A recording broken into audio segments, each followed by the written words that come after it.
Dove Audio presents Mother of Pearl by Melinda Haynes, performed by Nana Visitor.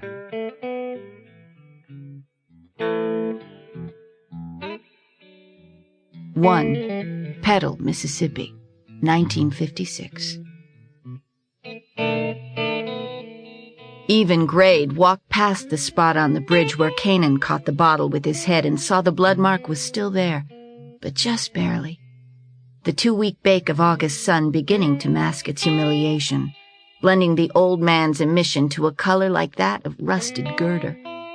On a day not spent dealing with death, Even would have stopped one more time to wonder over the bigger insult, that Kanan's middle-aged forehead got split by glass and bled out, or that the bottle bearing skin and blood soared over a rail and dropped into the water that he loved.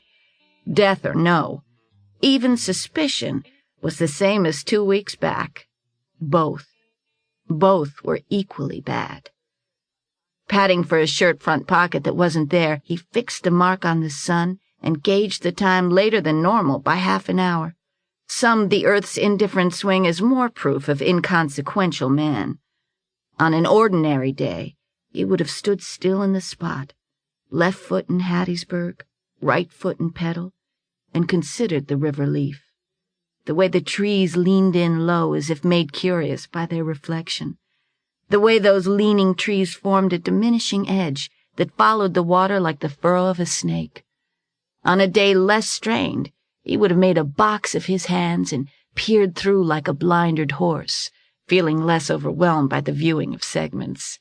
He had never known such colors, never dreamed brown was such a rainbow. He'd always thought of brown as brown, the color of burnt toast or worn-out shoes. But after months on end, he'd learned to parcel out the values into new shades, fast approaching the limit of his imagination. 10-minute tea, steeped too long tea, barely tea, wet bark, sun-baked bark, old as sin bark, old soggy leaves, just dropped leaves, fresh, wet leaves. And these were just the browns. He was yet to go on to green, which he was just now beginning to see.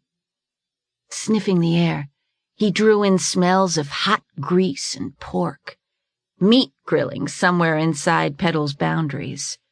Still on the bridge, he searched the water, hopeful for a rainbow in spite of the approach. Sample complete. Ready to continue?